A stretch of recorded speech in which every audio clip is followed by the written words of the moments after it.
सदियों पुरानी बात है। किसी मुल्क में एक दर्जी, एक सुनार और एक मुल्ला रहता था। वो तीनों रोजगार के सिलसिले में किसी दूसरे शहर की तरफ चल पड़े।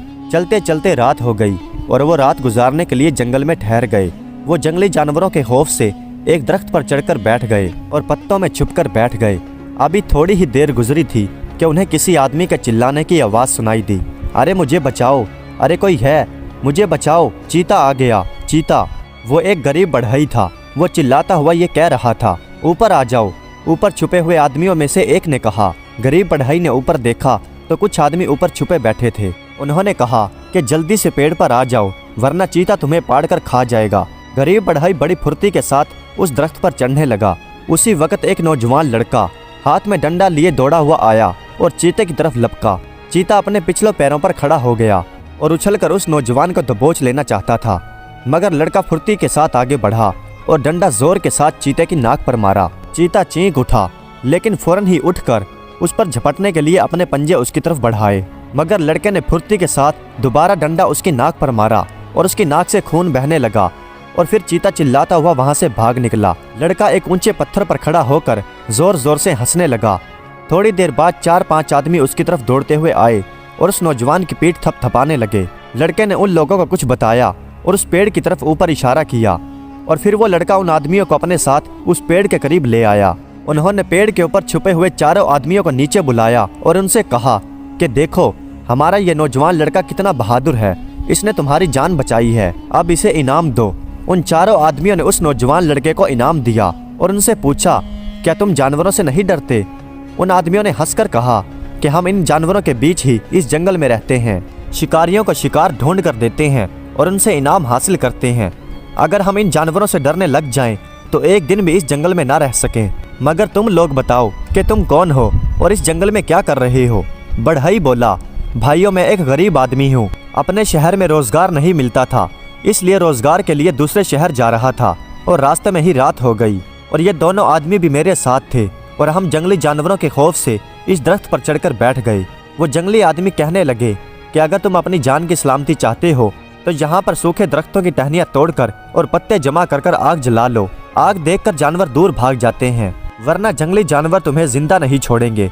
उन चारों आदमियों ने उन जंगली आदमियों का शुक्रिया अदा किया और फिर जल्दी जल्दी वहाँ से सूखी लकड़ियाँ और घास फूस जमा करने लगे और फिर वो जंगल में रहने वाले आदमी उछलते कूदते वहाँ से वापस चले गए। जब उन चारों आदमियों ने लकड़ियाँ जमा कर ली तो उन्होंने कुछ लकड़ियाँ एक जगह पर रखकर उनमें आग जलाई। उन चारों आदमियों में से एक आदमी ने कहा कि हम चारों बहुत थके हुए हैं और हमें आगे भी सफर करना है, इसलिए हम चारों एक साथ सो नहीं सकते क्योंकि ऐसा करना खतरनाक साबित हो सकता है। हम में से 3 आदमी सो जाते हैं और एक आदमी पहरा देता है। अगर आग धीमी होने लगे तो उसमें घास फूस और सूखी लकड़ियां डालता रहे, फिर वो आदमी सो जाए और दूसरा आदमी पहरा देने लगे। वो चारों आदमी खुशी से इस बात के लिए राजी हो गए और 3 आदमी लेटकर सो गए और वो गरीब बढ़ई बैठकर पहरा देने लगा। जब वो तीनों आदमी लेटकर सो गए तो बढ़ई सोचने लगा कि यूं बैठा बैठा तो मैं बोर हो जाऊंगा, क्यों ना मैं कुछ करूं। मैं ऐसा करता हूं, इस दरख्त की टहनियाँ तोड़कर एक औरत बना लेता हूं ताकि जब ये तीनों आदमी नींद से जागे तो मेरी कारीगरी देखकर हैरान हो जाए और खुश होकर मुझे अपना उस्ताद मान लें। ये सोचकर उसने अपने थैले में से औजार निकाले और एक शीशम के दरख्त के अंदर से एक औरत के कद के बराबर एक लकड़ी काटी और फिर उसे तराश कर उसकी आँख, उसके बाल, उसके नाक बनाए।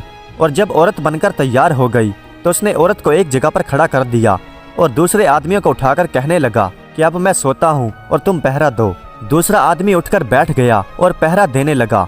आग जब कुछ धीमी हुई तो उसने कुछ लकड़ियाँ और कुछ घास फूस आग में डाल दिया। जब आग की रोशनी फैली तो उसकी नज़र उस लकड़ी की औरत पर पड़ी। फिर वो आदमी सोचने लगा कि ये बढ़ई तो कितना कारीगर है, इसने एक औरत बना दी। वो आदमी भी दर्जी था। वो सोचने लगा कि यूं बैठना तो फजूल है, क्यों ना मैं भी अपनी कारीगरी का कोई नमूना तैयार करूं। मैं इस औरत के लिए कपड़े तैयार करता हूं।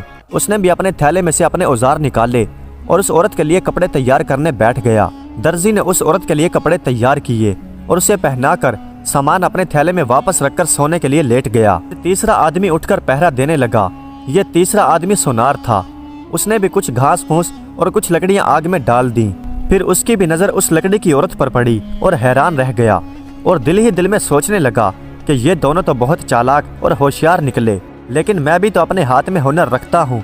अगर मैं अपने हाथों से जेवर तैयार करूँ और इसे पहना दूँ تو یہ دلہن لگے گی، اگر دلہن نہ لگی تو دیکھنے والے اسے راجکماری ضرور کہیں گے۔ یہ سوچ کر اس نے اپنے تھیلے میں سے سونا نکالا اور زیور بنانے بیٹھ گیا۔ وہ زیور بناتا رہا اور وقت گزرتا رہا، لیکن وہ سونار اپنے کام میں بہت ماہر تھا، اس لیے اس نے رات گزرنے سے پہلے ہی سارے زیور تیار کر لیے۔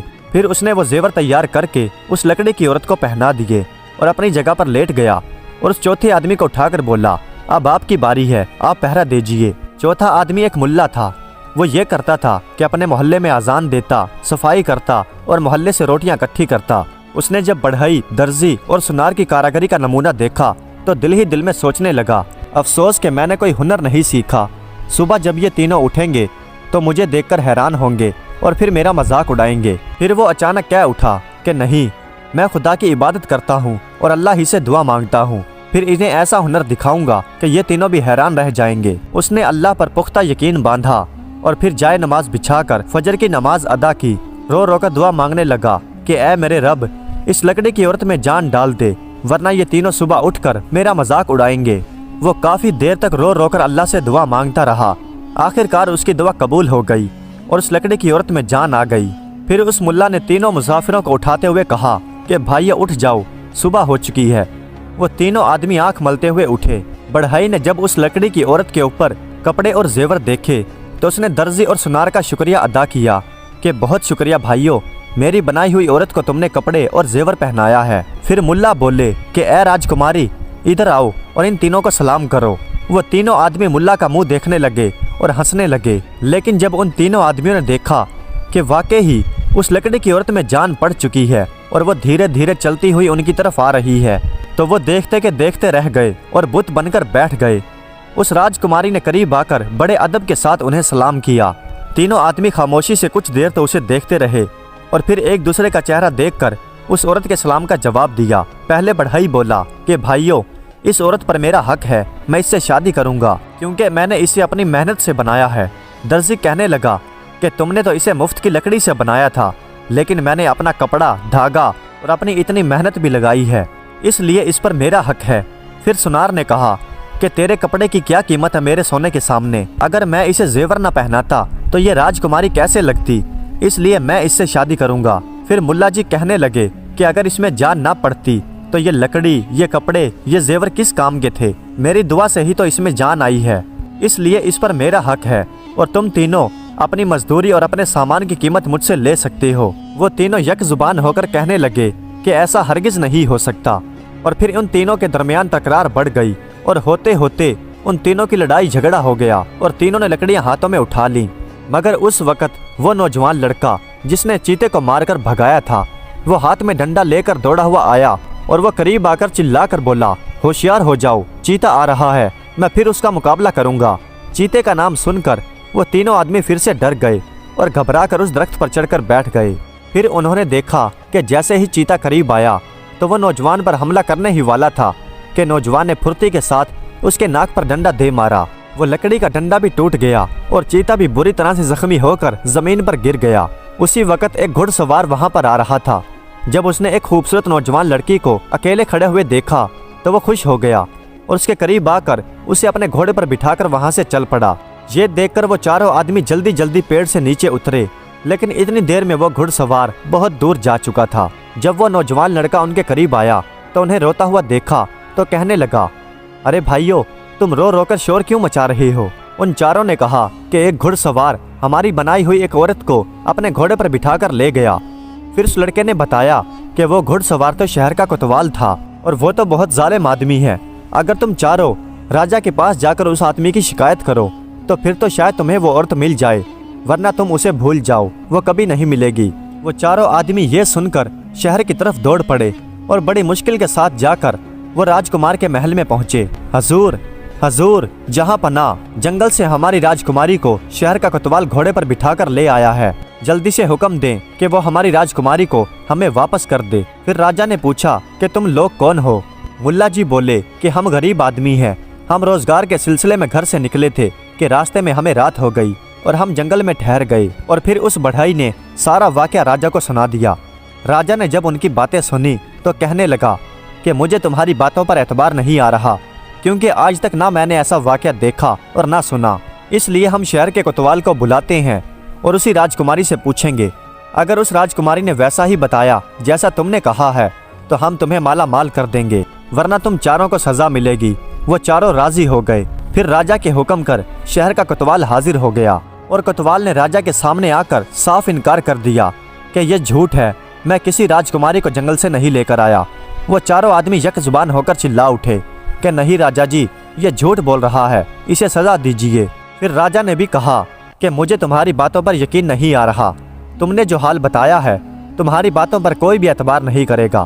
مجھے تو لگتا ہے کہ بے روزگاری کی وجہ سے تمہارا دماغ خراب ہو گیا ہے، اس لیے ہم تمہیں 500 اشرفیاں دیتے ہیں، جاؤ اور اپنا کوئی روزگار تلاش کرو۔ وہ چاروں راجا کو کچھ کہنے ہی والے تھے کہ راجا نے کہا اگر تم نے ایک لفظ بھی اپنی زبان سے نکالا تو تمہارا سر کٹوا دیں گے۔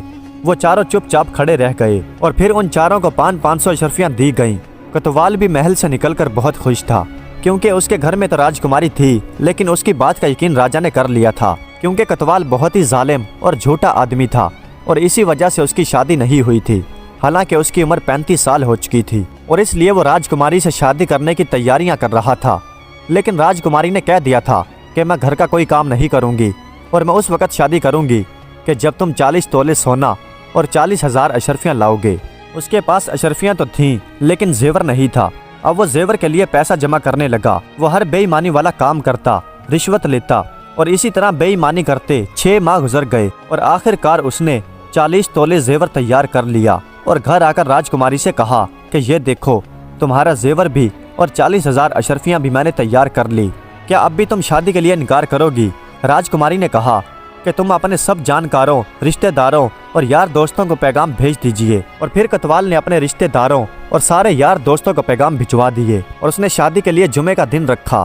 جمعے کا دن بڑا خوشی کا دن تھا اور کوتوال دولہا بنا بڑا خوشی کے ساتھ تخت پر بیٹھا تھا اور اسی جمعے کے دن کوتوال کے سارے رشتہ دار، یار دوست سبھی جمع تھے۔ قاضی نے نکاح کے لیے گواہوں کو بلوایا، لیکن گواہوں نے آ کر بتایا کہ دلہن غائب ہو چکی ہے اور اسی بات پر کوہرام مچ گیا۔ یہ خبر سن کر کوتوال کے ہوش و حواس جاتے رہے۔ اس نے صحرا اتار پھینکا اور جلدی سے گھر میں گیا۔ کوتوال نے گھر پہنچ کر عورتوں سے پوچھا کہ دلہن غائب کیسے ہو گئی۔ پھر ان عورتوں نے بتایا کہ جناب وہ اکیلی کمرے میں گئی تھی، پھر جب وہ کافی دیر کے بعد نہیں آئی تو ہم نے دروازہ کھول کر دیکھا تو وہاں سے دیوار ٹوٹی ہوئی تھی، لگتا ہے وہ دیوار توڑ کر بھاگ گئی۔ وہ عورت تھی یا کوئی دیو تھی؟ یہ کیسے ممکن ہے؟ وہ تو 40 تولے زیور اور ساری اشرفیاں بھی لے گئی۔ ہائے میرے خدا، یہ کیا ہو گیا؟ کوتوال کی پریشانی بڑھ گئی کیونکہ ایک تو مہمانوں سے شرمندگی تھی اور اوپر سے شہزادی بھی ہاتھ سے گئی اور سارا زیور بھی ہاتھ سے نکل گیا۔ اس نے فوراً سپاہیوں کو حکم دیا کہ جاؤ اور دلہن کو تلاش کرو۔ ادھر ملا جی جب اپنے گھر میں پہنچے تو ان کی بیوی نے خوشی کے ساتھ ان سے کہا کہ مبارک ہو کہ ایک ششم کی شہزادی آپ کے لیے 10,000 اشرفیاں اور 10 تولہ سونا دے کر گئی ہے۔ یہ سن کر ملا جی نے کہا کہ تم نے اسے روکا کیوں نہیں؟ میری بدولت ہی تو اسے زندگی ملی تھی، تم نے اس سے پوچھا نہیں کہ وہ کہاں جا رہی ہے؟ ان کی بیوی نے کہا کہ نہیں، اس نے کچھ نہیں بتایا۔ ملا جی سر پیٹ کر رہ گئے، لیکن انہیں اس بات کی خوشی تھی کہ وہ شہزادی ان کے احسان کا بدلہ چکا گئی ہے۔ ملا جی کھانا کھانے کے بعد بڑھئی کے گھر گئے اور اسے بتایا کہ دیکھو وہ شیشم کی شہزادی میرا احسان مان گئی ہے اور مجھے 10,000 اشرفیاں اور 10 تولے سونا دے کر گئی ہے۔ بڑھئی بولا اجی حضرت، وہی شیشم کی شہزادی درزی، سنار اور مجھے بھی 10 ہزار سونے کی اشرفیاں اور 10 تولے سونا دے کر گئی ہے۔ ملا جی یہ سن کر خاموشی کے ساتھ سر جھکا کر گھر واپس آ گئے اور بستر پر لیٹ کر اطمینان سے سوچنے لگے کہ اس شیشم کی شہزادی پر حق تو ہم چاروں کا تھا، اس لیے شہزادی نے انصاف سے کام لیا ہے۔ اسی شہر میں نواب امجد علی بہت مالدار آدمی مانے جاتے تھے۔ انہی دنوں نواب صاحب کی بیوی سخت بیمار رہنے لگی اور نواب صاحب ان کے علاج کے لیے مصروف رہتے تھے۔ انہیں اپنے مال سے زیادہ اپنے چھوٹے چھوٹے بچوں کا زیادہ خیال تھا۔ جب سے ان کی ماں بیمار ہوئی تھی بچے بھی پریشان تھے۔ بچوں کی ماں کا نام زبیدہ تھا۔ زبیدہ بھی اس خیال سے پریشان تھی کہ خدا نہ خواستہ میں مر گئی تو میرے بچوں کا کیا ہوگا، اور اگر نواب صاحب نے دوسری شادی کر لی تو سوتیلی ماں ان بچوں کی زندگی خراب کر دے گی۔ وہ اپنے بستر پر لیٹی یہ بات سوچ ہی رہی تھی کہ ایک شیشم کی شہزادی ان کے کمرے میں داخل ہوئی اور پوچھا کہ نواب صاحب کہاں ہیں؟ انہوں نے بتایا کہ وہ تو اپنے کام کے لیے گئے ہیں، شام کو آئیں گے۔ کیوں؟ آپ کو ان سے کیا کام ہے اور آپ کون ہیں؟ اس شیشم کی شہزادی نے کہا کہ انہوں نے مجھ سے شادی کرنے کا وعدہ کیا تھا۔ یہ سن کر زبیدہ کے ہوش اڑ گئے और वो गुस्से में आकर बोली, तुम कोई शरीफ ज़ादी तो मालूम नहीं होती, वरना दुनिया में कौन ऐसी औरत होगी जो अपनी शादी की तारीख मुकर्रर करने के लिए खुद अपने घर से निकल खड़ी हो। इसलिए यहाँ से जाओ और ये ख्याल अपने जहन से निकाल दो कि वो नवाब साहब तुम जैसी बेशरम लड़की से शादी करेंगे। फिर वो शहजादी बोली कि बेगम साहिबा फिक्र ना करो, आप अपनी आंखों से देखेंगी कि मैं दुल्हन बनकर इसी घर में आऊंगी। उसकी बात सुनकर जुबैदा के दिल में ख्याल आया कि जरूर कोई बात है, ये जो लड़की इस तरह से बात कर रही है, जरूर नवाब साहब ने इससे वादा कर लिया होगा कि मैं तुमसे शादी करूंगा। फिर जुबैदा उस लड़की से कहने लगी कि तुम मेरे हाल पर रहम करो, मेरे छोटे छोटे बच्चे हैं, तुम नवाब साहब से शादी के लिए इनकार कर दो। मैं नहीं चाहती कि मेरे बच्चे सुतेली माँ के जुल्म का निशाना बने। शहजादी कहने लगी कि मैं एक गरीब लड़की हूँ, अगर मैं नवाब साहब से शादी करूंगी तो अयाशी के साथ जिंदगी गुजारूंगी, अगर मैं इनकार करूं तो मुझे क्या मिलेगा। जुबैदा बोली कि तुम दौलत के लालच में उनसे शादी कर रही हो, अगर मैं कुछ रकम तुम्हारे हाथ पर रख दूं तो क्या तुम शादी के लिए इनकार कर दोगी। शहजादी बोली कि तुम मुझे 1000 अशरफियाँ देगी और शादी के बाद भी जब भी मुझे ज़रूरत होगी तो मैं तुमसे अशरफियाँ ले लिया करूँगी। यह सुनकर जुबैदा बोली, अरे ओ जालिम औरत, खुदा से डर, मेरे पास सिर्फ 2000 अशरफियों की गुंजाइश है, इससे ज़्यादा मैं तुम्हें नहीं दे सकती। फिर शहजादी बोली, और जेवर। जुबैदा बोली, जेवर भी चाहिए, मेरे पास एक एक तोले की 12 चूड़ियाँ हैं, वो भी ले जाओ। फिर जुबैदा लड़खड़ाते हुए पैरों से उठी और अलमारी की तरफ गई और उस शहजादी ने दवाई की शीशी को खोला और थोड़ा सा पाउडर उसमें डाल दिया और फिर जुबैदा 2000 अशरफियाँ और 12 सोने की चूड़ियाँ लेकर आई और शहजादी से बोली कि तुम मुझसे वादा करो कि तुम नवाब साहब से अब शादी नहीं करोगी। शहजादी कहने लगी कि तुम फिक्र ना करो, मैं उन नवाब साहब की शक्ल भी नहीं देखूंगी और मेरी दुआ है कि तुम ये शीशी की दवा पीते ही तंदुरुस्त हो जाओ और तुम्हें दोबारा किसी दवा की ज़रूरत ना रहे।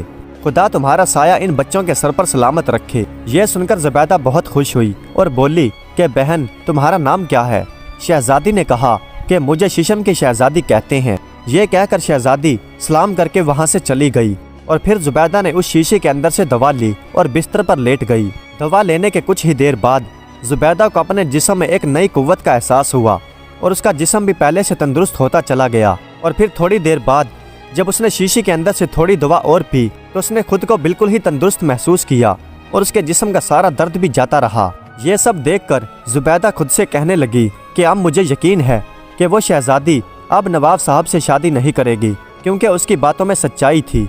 अगर वो सच्ची ना होती तो इतनी जल्दी उसकी दुआ कबूल ना होती और मैं इतनी जल्दी तंदुरुस्त ना होती। अभी वो ये सोच ही रही थी कि नवाब साहब एक बुजुर्ग हकीम को उनके सामने ले आए और कहने लगे कि बेगम साहिबा, ये बहुत ही नेक और बहुत ही पहुँचे हुए हकीम हैं, इन्हें अपनी नफ्स तो दिखाओ। फिर जुबैदा बेगम बोली, अब मुझे कोई तकलीफ नहीं और मुझे किसी दवा की ज़रूरत भी नहीं। नवाब साहब ये सुनकर बहुत खुश हुए और उन्होंने हकीम साहब को वहाँ से रुखसत कर दिया। हकीम साहब के वहाँ से चले जाने के बाद जुबैदा बेगम ने उस शीशम की शहजादी का किस्सा नवाब साहब को सुनाया और कहा, आपने एक तो उनसे शादी करने का वादा कर लिया और मुझे धोखा भी देते रहे कि मैं शादी नहीं करूँगा। यह सुनकर नवाब साहब हैरान रह गए और कहने लगे, वो ज़रूर कोई मक्कार और झूठी औरत थी जो झूठ बोलकर आपसे अशरफियाँ ले गई। मैं अभी कोतवाल साहब के पास जाता हूँ और उस बदमाश औरत की शिकायत करता हूँ। ये कहकर वो कोतवाल के पास पहुँच गए और कोतवाल को सारा किस्सा कह सुनाया। जब कोतवाल ने उनका किस्सा सुना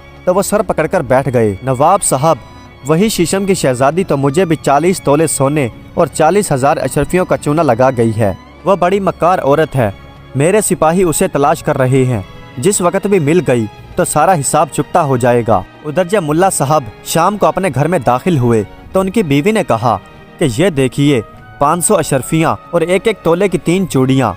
ये सुनकर फिर मुल्ला साहब बोले, क्या शीशम की शहजादी आज फिर आई थी? मुल्ला जी ने हैरान होकर पूछा, तुमने उसे रोका क्यों नहीं? फिर उनकी बीवी ने बताया कि मैंने उन्हें बहुत रोका, लेकिन वो कहने लगी कि मुझे और भी बहुत से काम हैं। फिर मुल्ला जी उसी वक्त बढ़ई, सुनार और दर्जी के पास गए और उन्हें सारा किस्सा सुनाया। उन्होंने भी बताया कि वही शीशम की शहजादी उन्हें भी चूड़ियाँ और अशरफियाँ दे गई है। उसी शहर में नीम वाली हवेली पूरे शहर में मशहूर थी। अगरचे वो सबसे छोटी थी लेकिन खूबसूरती में सबसे अच्छी थी। उस हवेली में नीम के 2 ऊंचे ऊंचे दरख्त थे और इसी वजह से वो नीम वाली हवेली के नाम से पूरे शहर में मशहूर थी। और ये हवेली फौजी सरदार मोहम्मद बख्श की मलकियत थी। वो और उनकी बीवी बहुत ही मक्कार और लालची आदमी थे। अगर वो किसी को मरता हुए भी देखते तो उनके दिल में तब भी रहम ना आता। वो फकीरों और भिखारियों को बुरी तरह से धुतकार देते थे और उन्हें एक कौड़ी भी ना देते थे। मोहम्मद बख्श की बीवी एक दिन अपने सहन में उसी नीम के दरख्त के नीचे बैठी अपनी बाल सुखा रही थी कि एक लड़की की आवाज़ आई कि बीबी जी, यह खजाना तुम्हारा है। खजाने का नाम सुना तो उसने उस लड़की से कहा कि तुम कौन हो, इधर आओ, मेरे पास बैठ जाओ। वो लड़की करीब आई तो उसने कहा कि इसी नीम की जड़ में एक खजाना छुपा हुआ है और सुना है कि वो खजाना किसी शहजादे का है, इसीलिए मैं ये खबर दौड़ती हुई तुम्हारे पास लाई हूँ। शीशम की शहजादी ने कहा। बीबी जी ये सुनकर खुशी के मारे बोल उठी कि आओ ये खजाना निकाल लें। फिर शीशम की शहजादी बोली, बीबी जी आपको पता है कि दौलत से दौलत कमाई जाती है। अगर आपके पास दौलत हो तो तभी ये खजाना निकल सकता है, वरना किसकी इतनी मजाल है कि इस दौलत को हाथ भी लगा सके। फिर वो बीबी जी बोली, मेरे पास दौलत की क्या कमी है, लेकिन पहले तदबीर तो बताओ। फिर वो शहजादी बोली कि पहले 2 हाथ ज़मीन खोदो, फिर मैं बताऊंगी कि आगे क्या करना है। फिर बीजी ने कुल्हाड़ी उठाई और ज़मीन खोदने लगी। ज़मीन खोदते खोदते पसीने से उनका बुरा हाल हो गया। जब 2 हाथ ज़मीन खुदकर तैयार हो गई तो वह शहजादी कहने लगी, क्या मुझे बताओ कि जो कुछ भी मिलेगा उसमें से मुझे क्या दोगी। फिर बीजी कहने लगी कि बहन मैं 4थाई हिस्सा तुम्हें दूंगी। शहजादी ने कहा कि तुम मुकर तो नहीं जाओगी। वो बीजी कहने लगी कि नहीं, मैं मुसलमान हूँ, मैं अपनी ज़ुबान से नहीं मुकरूंगी। फिर वो शहजादी बोली, एक लकड़ी का संदूक लाकर इस गड्ढे में रख दो और एक सुर्ख कपड़ा उसमें बिछा दो। फिर वो बीजी एक संदूक ले आई और उसमें सुर्ख कपड़ा बिछा दिया। शहजादी ने संदूक के अंदर वो लाल रंग का कपड़ा अच्छी तरह से बिछा दिया और फिर बीजी से कहा कि जाओ जेवरात और अशरफियाँ निकाल लाओ। फिर वो बीजी गई और अलमारी से सारी अशरफियाँ और जेवरात ले आई और शहजादी ने वो सारी अशरफियाँ और जेवरात उस संदूक में रख दिया। फिर शहजादी ने उन बीजी को कोई अमल बताया और कहा, आंखें बंद कर लो और यही अमल 101 बार मर्तबा पढ़ो और फिर अपनी आंखें खोलना और अपनी आंखें इस तरह से खोलना कि तुम्हारी नज़र सीधे इस संदूक पर पड़े।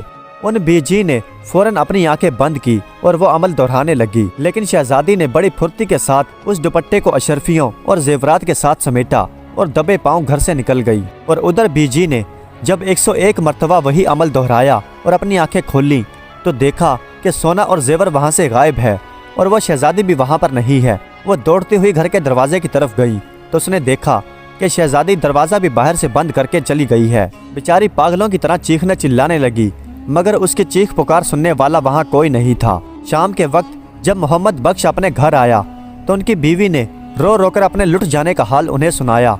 यह सुनकर उनके पैरों तले से ज़मीन खिसक गई और वो शहर के कोतवाल के पास पहुंच गए। मोहम्मद बख्श का हाल सुनकर कोतवाल जी कहने लगा कि उस शीशम की शहजादी ने शहर में लूट मार मचा रखी है।